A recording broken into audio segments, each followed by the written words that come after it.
everybody. Welcome to TMI Live. Too much information with Moondog. Let me know on the side chat how I'm coming through. I didn't get a chance to double check my sound levels and everything. And I know sometimes I've had issues with the microphone in the past. I just want to make sure that that's not going to be a problem today. Certainly. It's been a bit of an adventure with traveling the last couple of weeks. So, okay, that's great. I just got a message there from Pick. He says I'm coming in 5x5. So good. that's a relief. That's a great relief. All right. So let's get started today. I want to bring up just a quick plug for our sponsor, which is Aura.com, which is the online cybersecurity service that I use, and I certainly made use of them while I was traveling the last week. They are a service that offers a whole suite of services for one low monthly fee.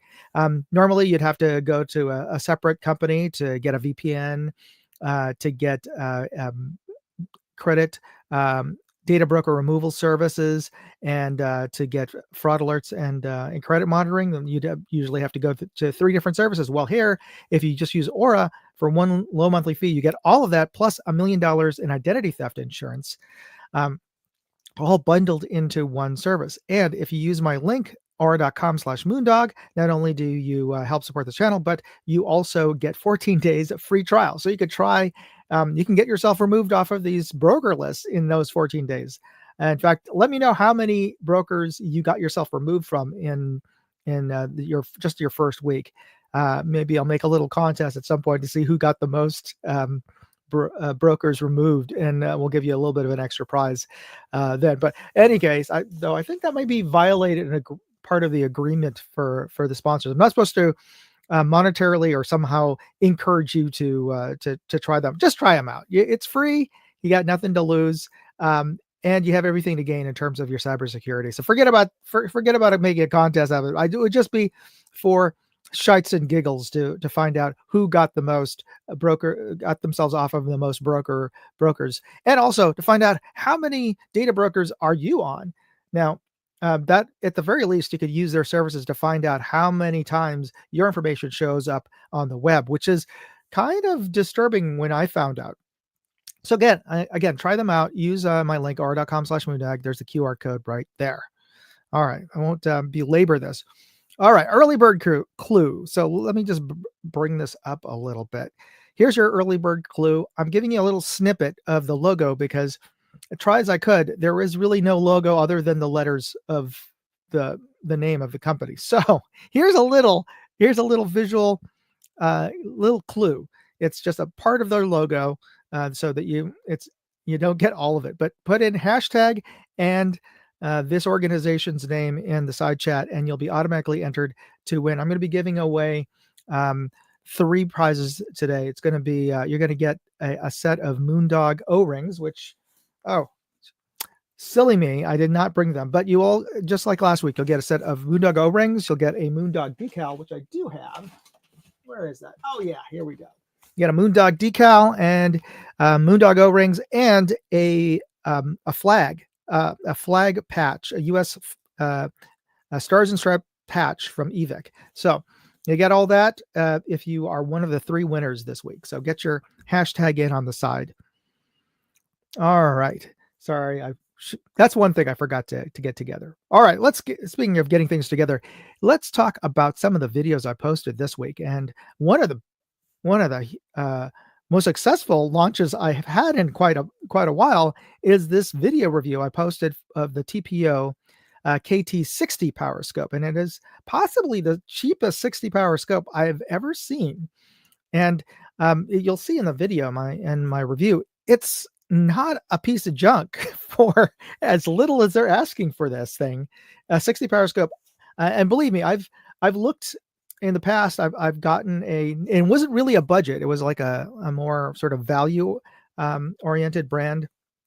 I tried a Konos 40 power scope, and I don't know if I just got a lemon or what. And I actually ordered it from, I think I ordered it from Optics Planet at the time. And I got a scope that was really bad. In fact, I think one of the elements probably started ending up getting loose in that thing, but it had a really, really terribly tight eye box at 40 power, and that was easily twice as expensive as this TPO scope. So yeah, this TPO scope is actually surprisingly good. Again, it has its trade-offs to get it that cheap, but I was actually a little pleasantly surprised by it. But here's a little snippet from the short. We are looking through the TPO KT at the peak of Mount Davidson, 1,400 yards away. And the overall image is bright, sharp, clear, and very color accurate. So let's bring this up to halfway to 30 power. And we're seeing a little bit of softening around the outer edges. Now let's bring this all the way up to its maximum magnification of 60 power, which is a bit unusual. Now we're seeing a little bit of the eye box there. Yep. And this is a very unforgiving eye box, I have to say. Let me just adjust the camera mount here just so we can center into that very narrow eye box. And granted, this is a very high power scope. You're starting at 12 power, which is, if you're shooting a 4 to 12 power scope, that would be the tight eye box you'd be getting anyway. But this is a very, very unforgiving eye box. So that's, in a nutshell, is the biggest challenge. And but to be fair, you're gonna have that with any 60 power scope. And you can say some 60 power scopes, whether it's a Night Force or a March or whatever, those really expensive, like $3 or $4 grand scopes, they're going to be a more forgiving eye box, but it's still, compared to any 24 or even 30 power scope that you've probably used, you'd think it was like, wow, this is a really tight eye box. But it's just the physics of it. At 60 power, yeah, the exit pupil's tiny compared to the magnification versus, unless I don't claim to know all of the optical physics of it, but with even a 56 millimeter objective lens, you're going to get a very small exit pupil. And that's just what the physics is. So this one did have a very tight eye box. And, once you get it, if you're not quite centered on that, it's going to start getting milky and dark. But again, that's a 60 power scope for you. Here's Tim Mooney, who said, I thought the eye box on my 20 power loophole was unforgiving. Yeah. It's a whole nother another level. But to be fair as well, anybody who's using a 60 power scope is not going to be your average shooter. At least you're not going to be wanting a 60 power scope for hunting or plinking for normal use. You'd want to be bench rest shooting or have a very stable surface. You're not likely to be just snap shooting anything with a 12 to 60 power scope. At least I don't think so. Otherwise, you're probably going to get very, very frustrated. But for somebody who's shooting bench rest or even F class, where you're behind a bipod or a shooting rest and you're bagged up and everything, then you can very well manipulate a very tight eye box scopes, because you've hopefully got a good cheek weld, you have very stable shooting position, and so it becomes less of an issue. That's what I can say about whenever you're shooting a very high power scope, whether it's even a 40, you're going to feel like it's a very tight eye box. All right, so moving on. So I was mentioning this is a very successfully launched video, because let me just check right now how many views that video has gotten so far. Let's see here. Just looking at my stats for that video, and as of right now, 8,000 views, which for my channel, that is a lot. I'm happy if I can break 1,000 views. And the fact, after a week, the fact that this has gotten 8,000 views in about 3 days since it went live on Sunday means that a lot of people have been liking this video, or at least interested in it. So I'm quite happy. I'm quite pleased with that. I wish all my videos were that successful. Then maybe I'd have a big channel. But anyway, I'm really pleased that everybody's been watching this and or sharing this. So I'm very happy with it, with everything. And Fluffy 10mm Jib guy says 60 power, need that for my 338. Yeah, and it has a pretty decent eye relief, so you don't have to worry about scope bite. But yeah, it's depending on what you're shooting, as long as you've got a steady position. And I'm sure anybody who's going to be shooting a 60 power scope probably will want to change the mount but it does come with its own mounts. I'm guessing most people who are really needing a 60 power scope will want a little bit more precision mount on this thing. Athlon guy here, the Kronos BTR Gen 2. Yes, excellent scope, certainly for a 60 power scope, and a very good value in my opinion. But this one, watch the video and see the link. Let's see if I I can post the link for you, because I think I did list the price in my written review. So let me go to Moondog Industries, and I'll share the link with you in the side chat in a second, as soon as I can get this. I don't know why it's not loading up. Let me try that again. Okay, there we go. It's loading now. Yeah, sometimes I get this weird delay in loading when I've got multiple windows and I'm doing the live stream in here. So here, I will post the link into the live chat. And check it out. The price on this is like, it made me suspicious, but after testing it, you can see how well I tested it. But yeah, to Lonnie One Kenobi, to Lonnie out there, the Athlon is an excellent scope. Actually, excellent 60 power scope, and I may end up reviewing that at some point in the near future. But yeah, and I will not. The Athlon scope. I'll have to say is, even though I haven't tested it, it's probably going to have better features and just look much better put together than this TPO. But the TPO, despite its appearances, still performed. That's what I can honestly say about this. All right, and Michael Dunn just joined us. That's great. Let me see here. Pick for cat a comment. That thing is super ugly. Yes, it is an acquired taste. I gotta say, from an aesthetic standpoint, it is all kinds of just a kludged together kind of scope. It's like I mentioned in the review that all three of the knobs don't seem to match each other in terms of the style of their construction or overall like look and feel, other than just the knobs, but the whole etching of them, it almost feels like they sourced it from three different factories on the knobs for the turrets. I don't know, but it's affordable. It's very affordable. That's the what it's got going for it. And Lonnie says, "Yeah, I'm not sure about 60 power and a PRS." Yeah, I'd agree with that. Just like with PRS, and this is a where you'd want a first focal plane anyway. That once you dial it up that high, you're going to lose a lot of your stadia lines and your holdovers. But the real reason I would want to use a 60 power scope is just a self spot more than anything else. So yeah, I would be using it primarily at half the power, just so I can get the full use of the reticle. But then, just to check to see where my holes were landing, I would bump it up to 60 power. Okay, so let's go to our next video that I posted up this week, and that is on my Moondog Reviews channel, where I generally post my non-pew pew reviews, and this one is kind of bridges the being a pew pew kind of product and a non-pew pew product, or a general use product, because this is actually a scuba tank air compressor, and I reviewed the DD I know the name. Yes, it's DD Poo. And it worked. It's a relatively lightweight, about 20 pounds, and it is remarkably quiet for a compressor. And because you don't really get a sense of it as well as I thought you would on the video, and it's a lot quieter than other comparable plug-in compressors that we have at the range.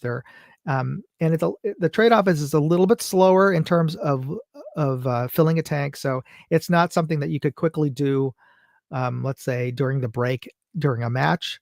But that said, if you have overnight to fill your tanks, or a couple of hours, or even an hour to fill your tank, this is something that could fill a PCP tank quite easily. and it seems to be constructed of good, durable quality. And so that's what I posted on my reviews channel. Here's a little short of that. This is the DD portable high pressure air pump. Yes, that's their name, DD. Despite its name, this air compressor works on both AC and DC power and can compress air up to 6,000 psi in scuba, air gun, airsoft, and paintball high-pressure tanks, and is remarkably quiet. And that's how loud the pump is. In fact, the cooling fans on the case are louder than the pump. So that's the thing about this is that in the video, it's because it's the only other sound that's going on for that you register. It seems like, oh, that's pretty loud. I mean, I can hear it. But if you note that the PC cooling fans in the background, and I'll play this that part of it again. Fans on the case are louder than the pump. So that this is the noise you hear in the background. That's just a standard PC cooling fan that they have on the back of that. Those were louder than the actual pumping thump that was going on. So that's why when I say it's quiet, it's relatively quiet compared to just like a PC case. All right, now let's move on, and I wanted to share a video that I posted onto my Moondog Go, my travel channel. And this is a second part of my visit to the Metropolitan Museum of Art in New York City while I was there last month. And the previous week, I posted a walkthrough of the John Singer Sargent retrospective called Sargent in Paris. And right next door was another exhibit from the Met's costume collection, and this is called Superfine. And I love the description. It is such like fine art BS in terms of the description of how a lot of fine art dealers and galleries have this certain language, this very erudite language that they use to describe how profound the art is. I'm not digging on the art itself. I'm just riffing on the overly pretentious language that a lot of curators and gallery owners will use to describe the art. The art can be amazing, but it's just I just can't get over how they describe it, and they describe it in this very intellectual sounding language, overly intellectual sounding language, primarily to sort of validate the value of the art, and especially galleries. From just reading and watching about how some art goes for millions and millions of dollars, and especially in early part of the 20th century, where there was a reaction to traditional art and the value that's placed on paintings and sculpture.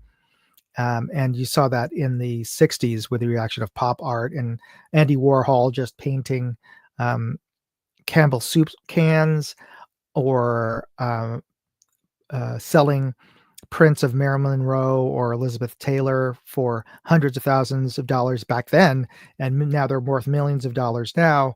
Or in the case of other modern artists or contemporary artists like Jasper Johns and Mark Rothko, where people would they're just like paintings of white on top of slightly darker white, and those paintings are worth millions of dollars, but some people will go at them like it's just white on a canvas of white, and trying to validate why that art is important. And as a designer, I do understand the importance of that, and it does provoke an emotion. But I can totally see it from the other side of a point of view of that. It is on the surface, it seems so simple. Why is it important, and why would you pay thousands or hundreds of thousands or millions of dollars for that kind of for white paint on a white canvas? So that's the reason why a lot of these galleries use these highfalutin, overly pretentious wording for the art. It's to help support why they believe you should spend, or why very wealthy people should spend thousands or millions of dollars on art, is that that's the reason why they use this kind of language.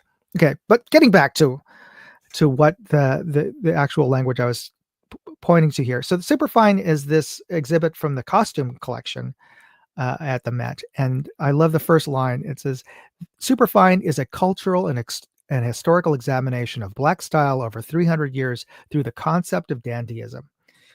And what exactly does that even sentence even mean? So let me rephrase it in something that at least makes sense to me. It's an examination of various uh, of of what is considered black high fashion throughout the American history of spanning all the way back 300 years from now. And what they were showing in this exhibit is a contrast of what is considered black fashion, both hip hop and pop artists and celebrities wearing now versus what people considered to be high fashion 300 years ago or 100 years ago or 200 years ago, and just showing that contrast and how fashion in the black community or by black celebrities or black artists have can trace a lineage over the history of the United States. And I thought that was an interesting thought. That's the way I would describe it. I wouldn't describe it as through the concept of dandyism or whatever, however they were pronounced. But anyway, it was an interesting exhibit to walk through. And here's a little taste of that. Let's see if where did I post that here? Oh, here we are. Oh,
so let me. I should hit pause there.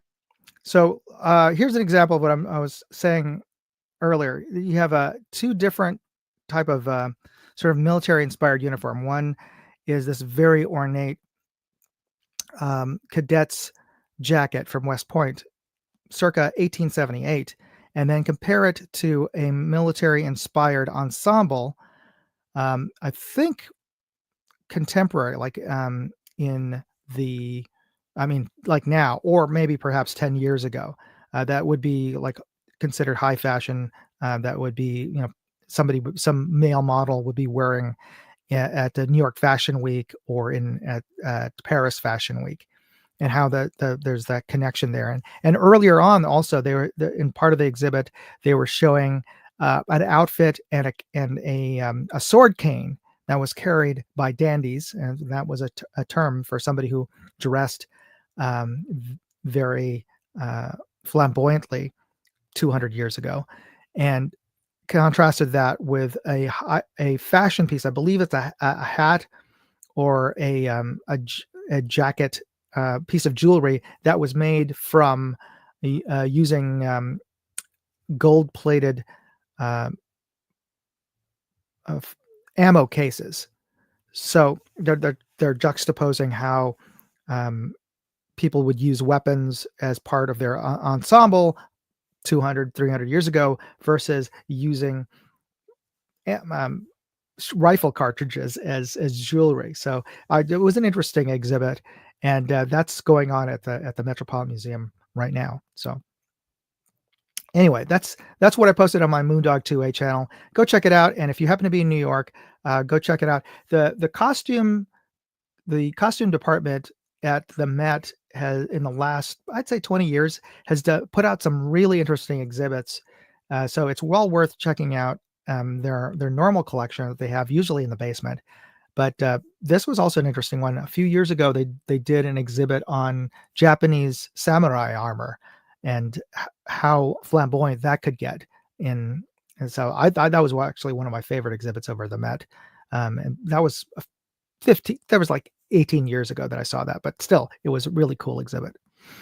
All right, so getting back to our videos. I want to thank everybody for their suggestions in the past, and I'd also like to share a video that's coming up this weekend, and it is for the Missouri Tactical MVG RVG plug. And if you don't know, the MVG is Magpul's vertical grip. That's what it stands for. I don't know what RVG stands for, but anyway, it's the vertical grip. It's the foregrip handle that fits onto your M-lock rail of your AR, and they're hollow in the bottom, just like your standard A2 pistol grip. But here's the thing: Missouri Tactical sells the silicone rubber plugs that you can plug into the bottom of your vertical grip, and that turns it into a storage compartment, which is kind of cool. But also, in the plug itself, there are two different. There's a slot and there's a little hole there. You can put a coin battery into the slot, and it holds it securely. And you could also fit, as you can see in the photo here, a little an Allen key, or really anything that even a a lock pick or whatever into that space, and it'll hold it securely. Plus, you have all that extra space inside of the vertical grip. You could put in a little packet of gun lube or CLP, or you could put in a bore snake or whatever. But it turns that empty space in your foregrip into a storage space. And Tim Mooney has a suggestion: keep your stash here. And I thought I saw another one, something about storage space, but I guess you changed it, maybe. But anyway, I'll take a screenshot of that. If I could get my keys, there we go. So if you have an idea for what would be a better headline for the thumbnail, just post it up over there on the side.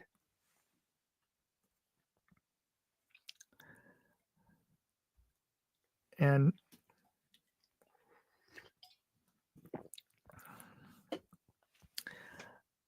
if anybody else has a link or an idea for a good headline for that, and it comes to you after this, come back to the video and post it in the comments.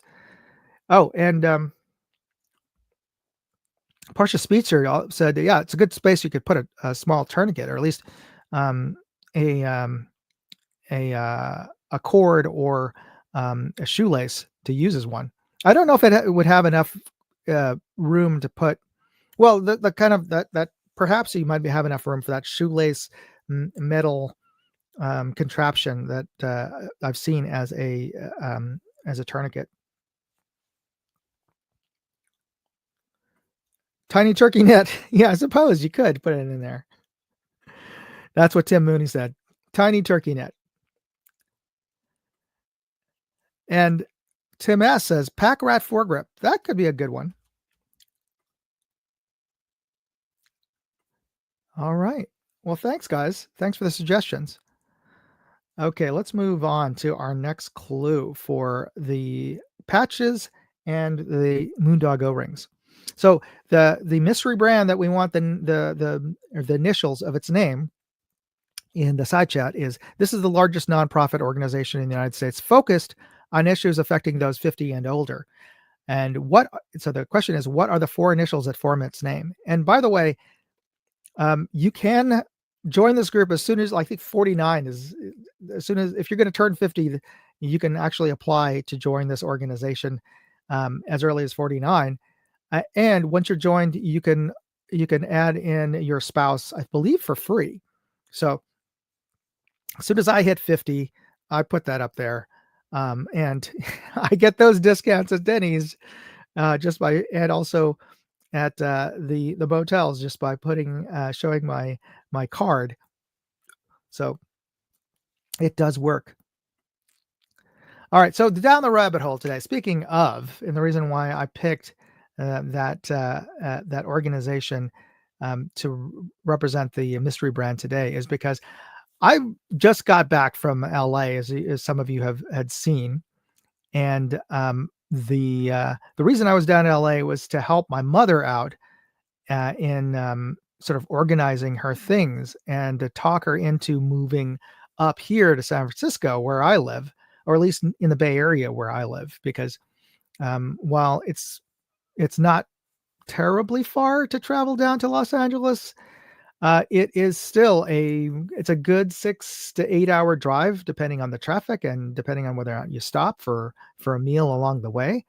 And even if you're flying, even though it's an hour and a half flight, if you factor in the 2 hours, and it literally took me an hour and 45 minutes to get from the LA airport over to the different part of Los Angeles where I grew up.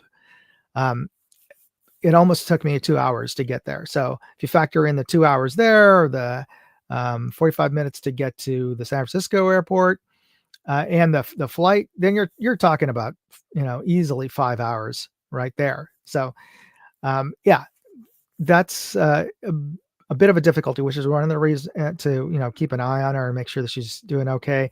And of course, the thing that if you've ever had to take care of aging parents or aging family members, the horror stories you hear of them falling down and nobody there to help them, and if you remember those videos of the I've fallen down and I can't get up. Well, that's real. That the reason why that they included those incidents in those commercials, because that happens all too frequently, or sadly all too frequently with seniors. And it actually happened to my mother. I came back on last Wednesday, and this weekend, just two and a half days after I left, she fell down in her house on accident and broke her hip. And so now I'm dealing with that, trying to navigate her hospital stay and recovery from surgery. And I'm probably going to have to go back down to LA to help pack up her house. And it's I'm not going to overly bog you down with a lot of the gory details and all those personal details, but I just wanted to share that those kind of incidents do happen, and they happen to everybody, or can happen to anybody, I should say. And as much as I've talked to my mother about that in the past, like, you shouldn't be living like this. You shouldn't, this house isn't set up for you. You could fall, or, why do you have this rug here? You could trip on it. She would just say, no, it's okay. I know it's there. It's like, oh my God. And she's fallen down a couple of times before that I'm sure more times than I've even been known about, but, people have called me and said, "Oh yeah, your mom took a spill," and like, yeah. So it just seems like it's an inevitability if you don't set up. I mean, it's going to cost thousands of dollars if you want to. A lot of people will. The number one choice people have, of course, if they have a home, if they have or even have an apartment, is as they get older, they just want to stay there. I mean, that's what you're used to, right? And I don't know, for some of you out there,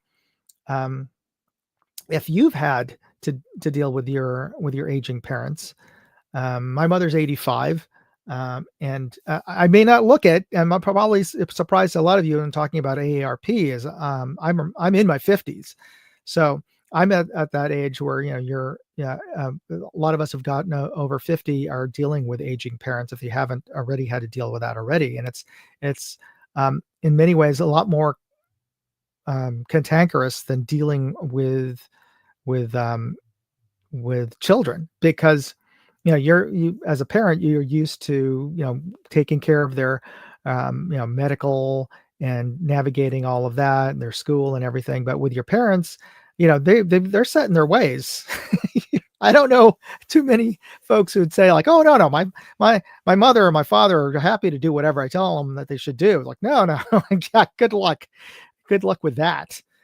So the but fortunately, or for whatever, or unfortunately, it had to come to this where, she's, um, you know, really physically unable to even walk around now. And God willing, knock on wood here, she'll to get her um, physical therapy, and she'll be up and walking again, at least as well as she could before. She was, walking with a walker at this point, but at least she has that mobility and doesn't require, being in a wheelchair the entire time.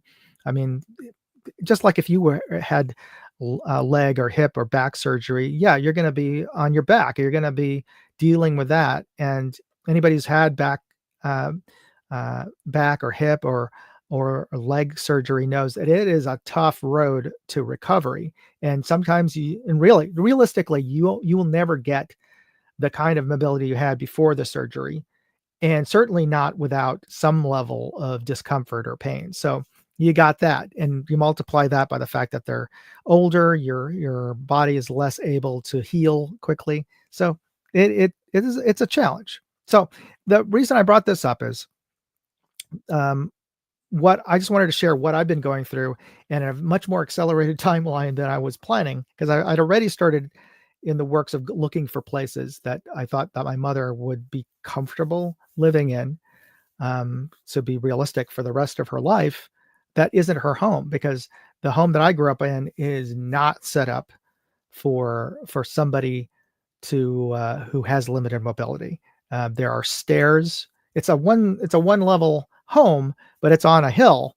So just getting around the outside to the driveway, and the driveway is, of course, sloped, but just to get to the driveway, there's steps all over the place, and in some cases there are stepping stones, which is tricky to navigate when you have you've got your full balance, right? It's easy enough to trip. I've tripped on those stepping stones as a kid, as a teenager. Heaven forbid. I can't. It boggles me that my mother lives in a house with those stepping stones to water her plants.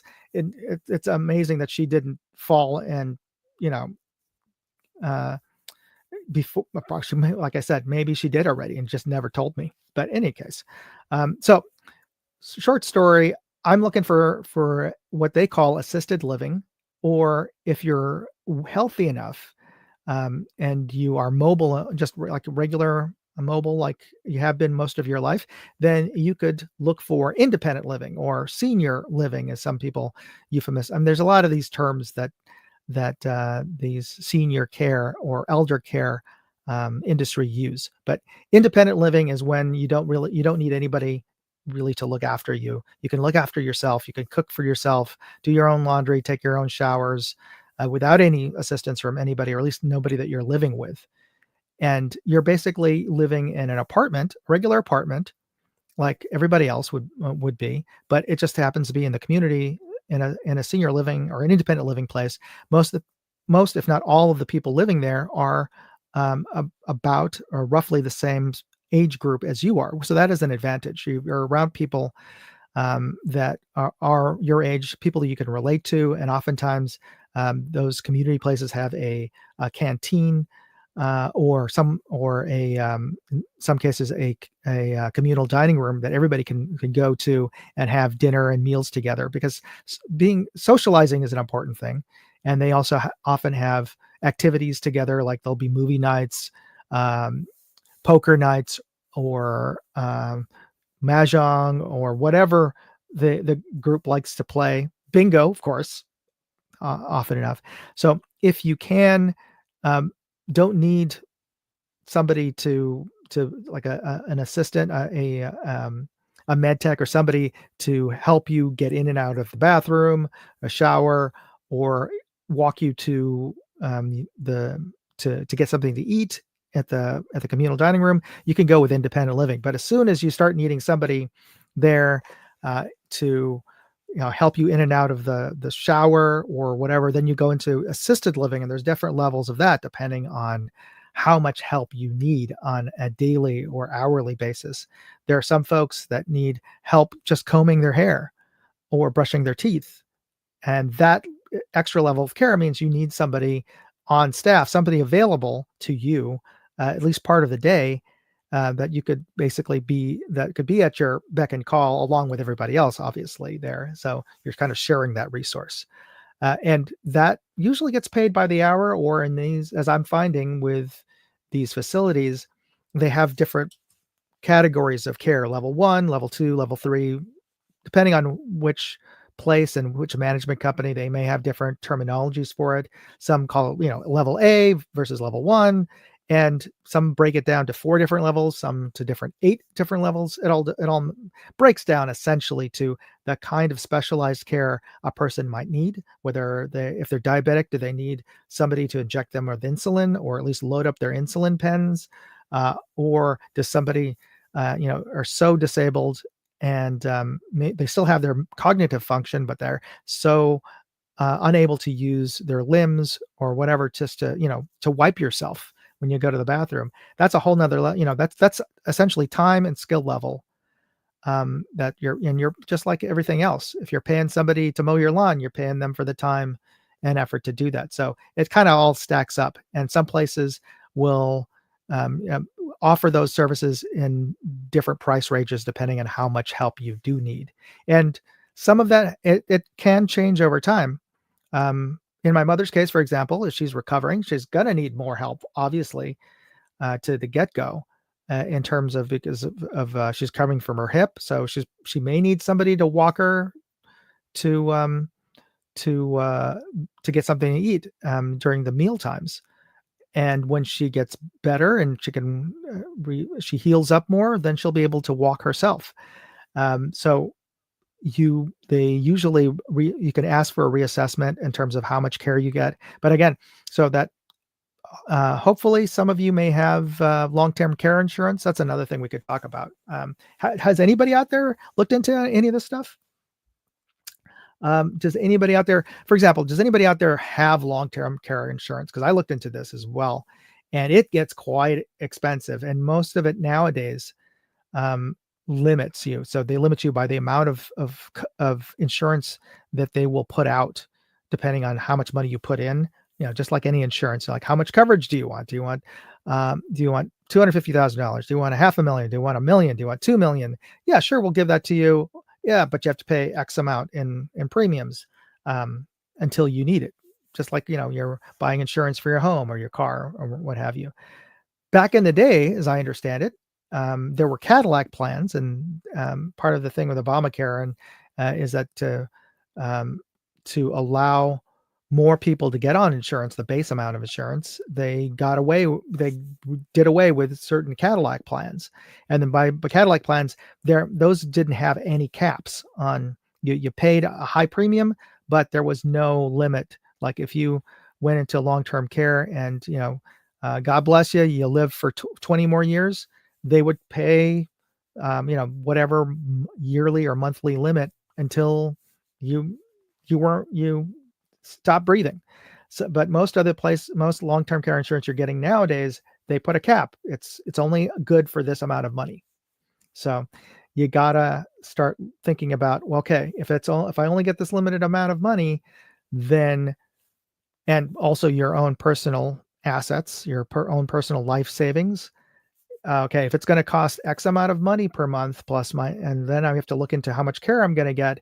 You gotta start to have to do the math, the very hard math of, I don't want to, how am I going to pay for all this? I don't want to, be in a nice facility where I'm being taken care of, and then after 4 years find out I don't have enough money to stay there. They're not going to keep you there, as much as they loved having you. They're not a charity.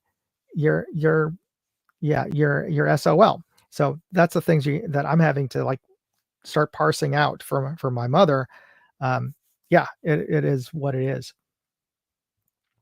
Here's a comment from Tim Mooney here. My father had to stay at assisted care while doing rehab from surgery. It's crazy expensive. And indeed, um, that's a whole nother kit and caboodle too.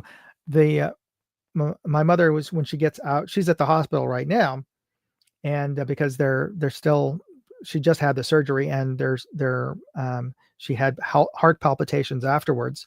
So they haven't gotten her out of the hospital yet, but they want to move her to a rehab facility, or a specialized care facility. And that's actually as um, as unpleasant as some of them can be, because oftentimes you're having to share a room, and the whole point of the place like that is you have it's similar to being in a hospital, but far less emergency equipment around, but you still have nurses there. But your main goal there is for people to get physical training, PT, that to try to get you rehabilitated so you can walk and live without assistance. And so a lot of times people are there, they're just recovering from a major surgery or a stroke or whatever. They don't have all of their abilities out there, and they're not happy, or they're in pain.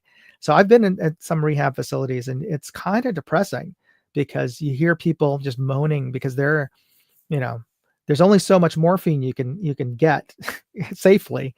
And they're in pain, or they're having to be forced to slowly walk, and that's painful, and it's part of the process. How it is, if you've ever had an injury, that you can't just sit there, because your joints will all stiffen up, and it's not good for you long term. But you're getting pushed to do something that's physically, it feels painful. So yeah, it and all of those people, those specialized therapists, physical therapists out there, that costs money, and as well as being looked after while you're there. Tim Mooney says, it got crazy one evening. Some of the residents were sundowning from dementia. That's another thing. If you've ever had somebody who's who's older and had a physical ailment, their minds can go permanently or temporarily. That was the case with my mother-in-law. She had a really bad case of the flu, and she started exhibiting symptoms of dementia. She didn't know where she was. She would start walking somewhere out of her room, and people would say, "Where are you going?" And she would look at you like, what am I doing something wrong? Like, yeah, you're leaving your room. Where are you going? And this was her own room. Or like she would be going down to the garage, and it's like, where are you going? We're not going anywhere. And she was just so out of it. Fortunately, thank God, she got, after she got over the flu, she went back to normal. But I was really scared for her, because yeah. Michael Dunn said, my elder neighbor's health got bad enough to make her go to a nursing home. Her insurance only paid for so many days. So on the last day that her insurance would have paid, she passed away. Oh my God. That's terrible. But yeah, I mean, what are you going to do? I mean, in some ways, thank goodness the timing worked out for herself. But could you imagine how bad it would get? Like if she ran out of insurance and then was forced to be moved somewhere else. That there are some charities out there, especially Catholic charities, for various organizations like Sisters of Charity, and other nonprofit organizations that do care for elderly who can't afford them. But there are waiting lists to get in those places. So it does get kind of dicey. So yeah, as terrible as that experience was, Michael, yeah, it could have been worse if she was forced to leave, and yeah, it can get bad. And Pick said, that's how my mother-in-law passed. Terrible way to go.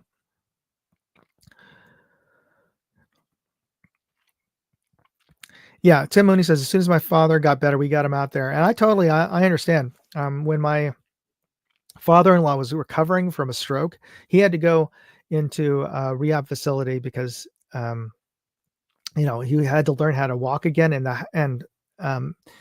His house it's a 2-story house. Whenever he'd have to go for his dialysis, they'd have to send the ambulance with a gurney to take him down the stairs. That's how difficult it was. So yeah, impossible for him to recover his ability to walk at home. so he had to stay at a rehab facility. But we ended up moving him to like 3 different rehab facilities.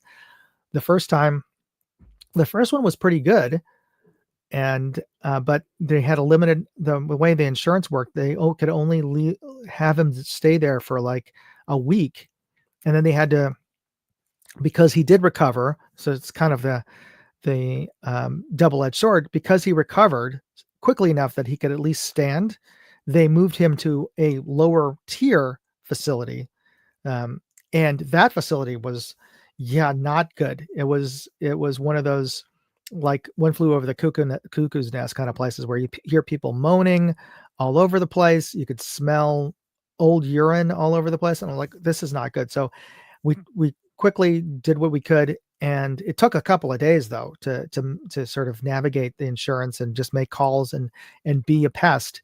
But we got him out of there to a better place. But yeah, the insurance companies are not there. The health insurance companies are not there to make sure that you have a pleasant experience as you're healing, and it's really, um, they're only there as a, health insurance is just a last resort as far as my experiences with them. Pick says one of my good friend's mom is in now. Insurance quit paying, so they have to sell everything they own to keep her in. That's where I'm trying to navigate right now, because we're going to be having to sell her house, which is fine. I mean, she wanted to she wanted to go to me and to her grandkids, but realistically, um, it's more important that we care for her. So we're going to have to sell her house. But she couldn't live there anyway. It's like I said, it's too big of a house. Too many things around there that she has to take care of. She loves gardening, but it's just not built. And she fell in her bathroom because she didn't uh, insist on remodeling the bathroom to make it sort of ADA safe. And I even installed, it's frustrating things. I installed handles at her toilet, the kind that clamp onto the toilet so that you could sit down. But she actually, after I installed it a few months ago, she took it out because she said it got in her way. So it's, anyway, I won't go into that, but it's just, you can only do so much for your parents. Like I said, they can be stubborn and do the craziest things, but you got to love them. You got to take care of them because they're family. It's the family you got. I'm so happy that neither my GMA or mom, GMA grandmother, maybe that spent time in a nursing home. It was tough, but the family got help and made it happen. And Michael Dunn said, "Yeah, my grandma broke her hip on ice. Woo! She recovered, but she passed away a few months after." Yeah, and Ryan also, selling the house is a better option than giving a nursing home the house as collateral. I didn't even think about that, but yeah, my goal is to try to find her as good of a place as could be realistically affordable, and parsing things out as best, and sort of estimating things out as best I can for the next 10 years. And God willing, she'll last another 10 years. She doesn't think she will, but I hope she does. But so I've got to figure that out. And I'm on a limited income. I'm I'm not a big YouTube influencer yet. So yeah, this YouTube gig is taking up a lot of my time, but it's certainly not. I'm not as I'm not like, I'm not an Iraq veteran 8088 or Hickok in terms of number of subscribers and views, or endorsements. So yeah, this is um, barely breaking even in terms of ammo costs and gasoline costs to the range. Certainly not quite the gig that would support putting my mom in a nice, um, bougie kind of senior living place. So yeah, Pixa sounds like my mom. Michael just says, Grandma told my mom to go ahead and sell the house right before that too. And Pick says, broken hips seem to be death sentence. It can be. And because not only is it a big injury, you could just imagine anybody who's had any kind of back injury or leg injury, you know that it's impossible to not put weight on that, and you know that you can't. It's hard to heal from something that you don't. You know, you need to put weight and strain on things to be. I mean, it's a balance, a weird balance, because if you don't put strain and weight on it, it doesn't strengthen, and you know you can't strengthen unless you stress. But it's hard to heal from something that you're constantly having to put weight on. So that's the sort of the double-edged sword about that. And for a lot of older people, like I said, it takes longer to heal up. That pain is really depressing. It can really do a number on your anybody dealing with chronic pain. A lot of people, and I don't want to, I hate to say this, but a lot of people who commit suicide are because of chronic pain. And sometimes that isn't even just sort of the kind of suicide that I'm talking about, of you're actually physically doing something to take your life, but mental suicide, the where your brain just sort of checks out and you get so depressed, you go into this sort of mental spiral, and that just affects your health, and your health gets worse, and that just sort of compounds in terms of mentally as well. And that's why a lot of people who suffer great loss or great injury at older ages, they don't last very long because of that sort of downward mental spiral. And that's what I'm trying to avoid with my mother's move up here, because it's going to be a big change. Obviously, she's not living in the home that she's been living in for the last 50 years. So that's a big change. It's going to be smaller. But the upside is she's going to be closer to me and her grandkids. So we're going to make an effort to see her every week. So she'll have that, something that she hasn't had. And the social interaction is another key thing. And so even though she can get her meals in her home, I don't want her to. She should go out and just at least say hello to people, other people her own age, other people that she could perhaps relate to better, and make friends. And once you start seeing people on a regular basis, it does, it forces you in a way to be a little more positive. And it's just like when you used to go to school every day. You may have hated school, or you thought school was lame or dumb, and you may have not great grades or whatever. But at least being around your friends, or at least people that your classmates, that kind of routine um, made your life better, even as an awkward teenager. And that's the same. I believe that's going to be the same case as a senior for her. So it's one of the reasons why I want to put her in a good community, and that's what I'm going through right now.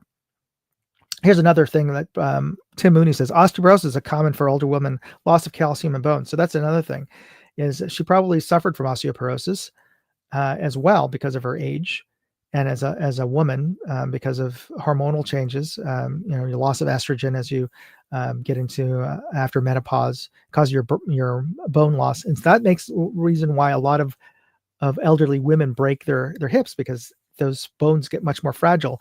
And if you point out that women's hips are wider, thinner, and inherently more fragile than men's hips, because they have to be bigger, wider, to allow for the birth canal for having children.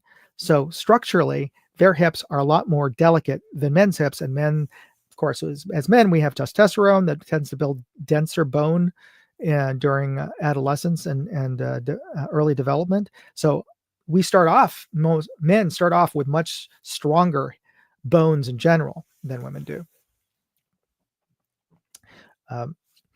Michael Dunn: my grandma stopped eating. She was 70 pounds when she died at 92. And some of it can be mental, and some of it can be physiological, or both. And that, when you at a certain time, some people just can't eat anymore. So that can happen as well. Tim Mooney says, one of my father's cousins was told to write his memoirs to stave off memory loss. That's true. It's an interesting point. There's some really good memoirs written by folks at a later age, and that is another good thing. I hope, as I had in a previous video, I had Gizzard Gary on the show, and I had intended to go down to visit my mom to talk to her about our family tree and just get a lot more details about our family from her firsthand. But of course, all of this stuff that happened even prior to her hip injury, I was down there for a family funeral of her cousin. and also helping her out because she was starting dialysis treatment. And so I wasn't with all that stuff going on with the funeral, with her dialysis. I I wasn't able to sit down with her to get that genealogy that I wanted. But hopefully, when she moves up here, that's one of the things I want to get her to start writing up is her genealogy. And she has some. She's an interesting upbringing during World War II in the Philippines. She told me little stories about how it was like and how she remembers seeing the Japanese soldiers that had taken over the Philippines because Philippines was originally a U.S. territory, and after Pearl Harbor, the Japanese invaded the Philippines and took it over. I would like to hear more stories about that. I know that's probably a painful memory in some ways for her, but these are things that I never sat down and talked to my mother about. So hopefully, I'll have a time to do that. Hey, Tillbilly's here. Good to see you, buddy. And no, don't worry. Grandkids, yeah, it's totally understandable that you'd be spending time with the grandkids. And yeah, look up old family Bibles. Oftentimes if your grandparents, especially grandmothers, will put up information in there. Unfortunately for me, all of those records were destroyed during the war. Part of it was intentional because my grandfather, my mother's father, was a Philippine scout, which was essentially U.S. Army. So they had to destroy all the records that he was in the army, um, or just in case the Japanese would ever come into the house, and and they didn't want to be. And he passed away during Corregidor and the Bataan death marches. So all of those records were from prior to World War II were gone. So all I have will be sort of verbal stories from my mother, since my grandmother passed away many years ago. But I want to get that as soon as I can. All right, so hopefully this was a not too overly depressing discussion with everybody. I really thank you for listening and also chiming in with your experiences. And hopefully this wasn't a big downer for everybody, but I thought it would be an interesting subject to broach.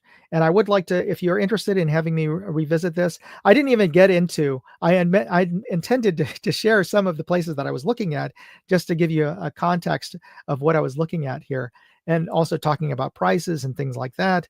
But it's already gotten long in the tooth. I've already burned through the hour here, but let me know in the comments if you'd like to revisit the subject matter, or leave it in the comments in the video after the live chat is over, and I'll be happy to get to do another take and talk about some of the places I was looking into, and maybe shock you with some of the prices I was seeing here in the Bay Area. There is a huge range of what places are charging versus what you get. And I was frankly a little surprised. But of course, I was also just dumbfounded by the prices of some of the nicer, the more bougier places that were available here. But just the cost of renting a room, not including the extra care you might need if you had to get some extra, like I was just saying, assisted living, where they would have to help you get to your meals every day. I'm just talking about just straight up rent. Was Some of the places were over $5,000 a month for a studio. So anyway, let's talk about that. It's in a future video, and let me know if you'd like to get into that. All right, let's get into the contest and wrap things up, shall we, everybody? So, final clue here. This four-letter organization was formerly known as the American Association of Retired Persons. So, that should give you a big clue as to the brand, the mystery brand. Type it on the side here. Oh, if you want to hear a good story of the Philippines, check out this video. So that is from Hillbilly in response to my mentioning about my grandfather fighting um, the Japanese during the war. Nothing against the Japanese. I love the Japanese people, especially nowadays. I got good friends who live in Tokyo and outside of Tokyo, and it's one of my favorite countries to go visit. And I hope to visit there next year. So, yeah, if you have any folks out there who may be watching this in Japan, please reach out to me. I'd love to have a coffee with you in Tokyo. 1,100 a week was about right. I'm not sure what. You have to look back in here, Tim. What that was in reference to. I think I missed the previous comment about that, but yeah. And don't forget to put the hashtag when you type in the answer to that clue. And just a reminder, everybody, this week, in fact, I think today, is it today or was it 30 days in July? One more day. Oh, no. Yeah, one more day in July. This is your, this is your second to last day before the end of this contest. You could win a CV Life. Is it Bear Swift? I think it's Bear Swift. I have so many weird combination names. Bear Swift, Bear Power, Sparrow Alligator. I don't know. They've got these weird combo animal names for all of their scopes. And it can like Eagle Swift, Eagle Power, Bear Eagle, whatever. But it is a really nice 1 to 10 first focal plane LPVO with Japanese ED glass. And you could win one. Just go to my link and I'll post it here to enter the contest. Yeah, Tim, that is actually a relevant name. They should just call it Bear Arms. Somebody should come out with a company that just calls themselves Bear Arms, the right to bear arms, right? So yeah. So there's the link there. I posted up in all three channels on the side chat. moondogindustries.com/contest-July CV Life 1 to 10 by 28 LPVO, and you can enter the contest to win this. I'll be doing the drawing next week, and to qualify for this contest, all you have to do is be a subscriber to my travel channel, which some of you already are. And that I'm just posted a link to that, Moondog Go. So you just have to send a screenshot of the subscribed button as the base qualification for this contest. Otherwise, it's free. There is also a way to get a bonus entry into the contest, and that is by making a donation to the St. Anne's class trip to DC. And here's the thing: it's part of the what is going on in my website right now. There's a DC fundraiser, and you can find it by going to this link, moondogindustries.com/yard sale. And I'm posting up a new product every week, and this week is a night vision goggles that I've reviewed, and there's actually 2 of them that I have available. So if you're interested,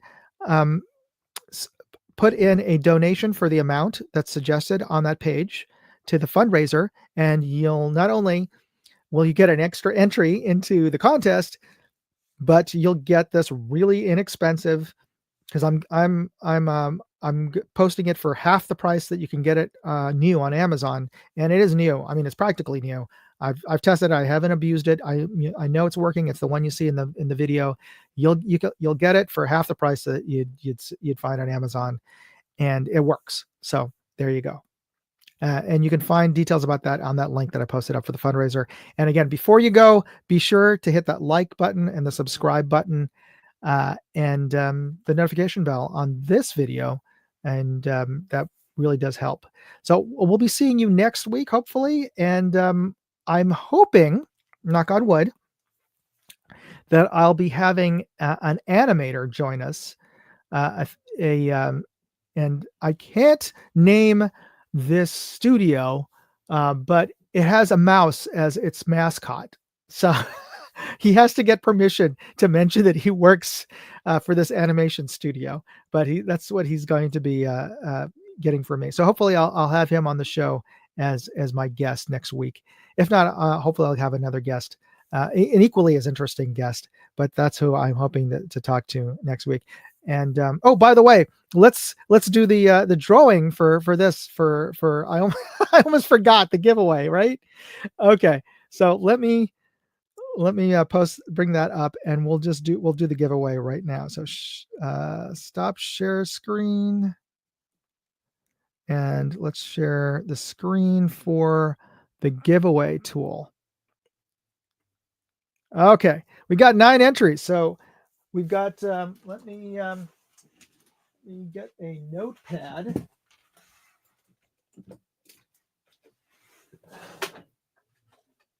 And so I can. Okay, we're going to draw. First drawing for the O-rings and the EVIC patch is going to go to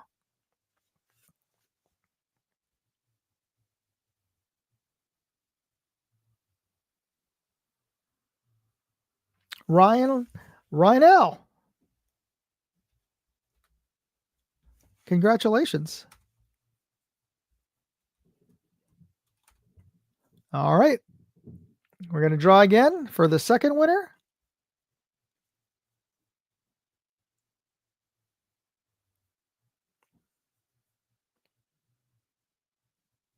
Pick. Very good. And for the last winner of this week's drawing is going to go to